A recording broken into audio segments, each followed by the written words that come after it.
বিধায়ক, রানাঘাটের বিধায়ক, তিনি রানাঘাট দক্ষিণের বিধায়ক মুকুটমণি অধিকারী, তাকে কিছু বলবার জন্য অনুরোধ করছি। নমস্কার।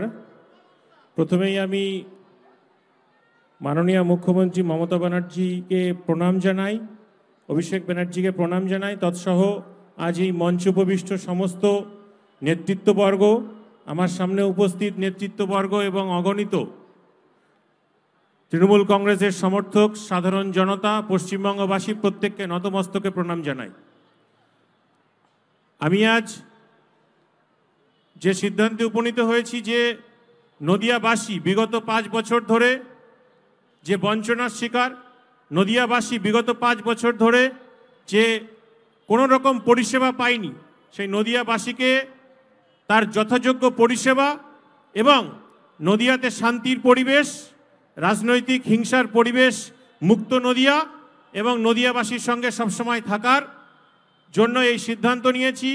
আমি আশাবাদী নদিয়ার প্রত্যেকটি সাধারণ মানুষ আমার সঙ্গে আছেন এবং মমতা ব্যানার্জি এবং অভিষেক ব্যানার্জির আশীর্বাদ ধন্য হিসাবে আমরা এলাকার উন্নয়নের জন্য সবসময় প্রতিজ্ঞাবদ্ধ। সকলে ভালো থাকবেন, সুস্থ থাকবেন। ধন্যবাদ। এখন বক্তব্য রাখবেন আমাদের সকলের প্রিয় নেত্রী, যার জন্য ফ্ল্যাগ তো ওখানে দেওয়া হয়েছে, ফ্ল্যাগ তো ওখানে দেওয়া হয়েছে।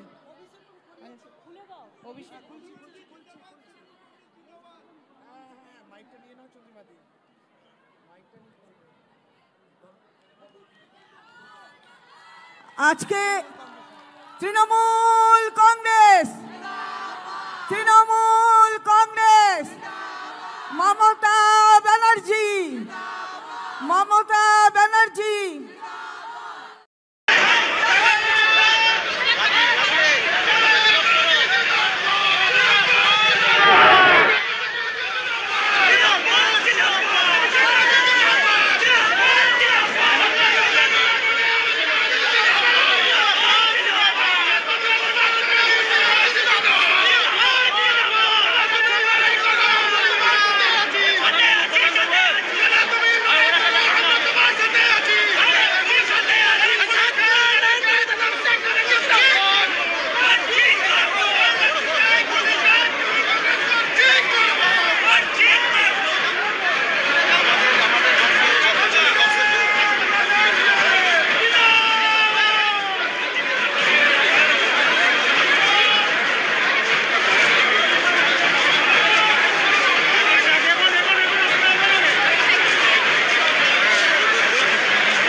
দেখুন, রানাঘাটবাসী এবং নদিয়াবাসীর জন্য তাদের উন্নয়নে কাজ করতে চাই, সেটাই মূলত উদ্দেশ্য।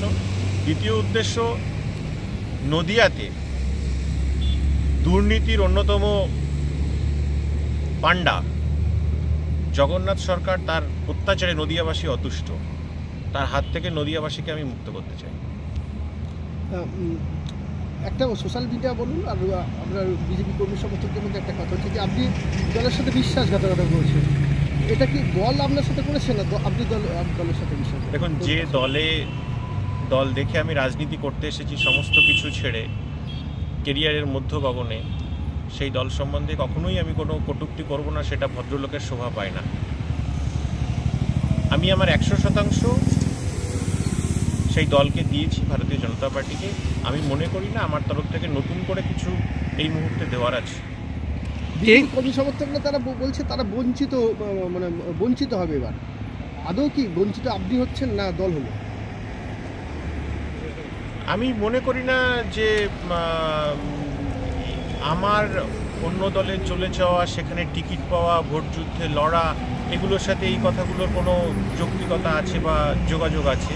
আমি অবশ্যই চেষ্টা করব যে নদিয়াতে জগন্নাথ সরকারের মতন একটা ব্যক্তি, যিনি এমসি বিভিন্ন রকম চাকরি দেওয়ার দুর্নীতি থেকে শুরু করে বিভিন্ন জায়গায় এই যে রানাঘাট চত্বরে বিভিন্ন চালকল থেকে টাকা তোলা থেকে শুরু করে মানুষের উপরে অত্যাচার, এর একটা বিহিত হোক এবং এই জগাসুরকে বধ করে আমরা নদিয়াতে শান্তি পরিবেশ ফিরিয়ে আনি।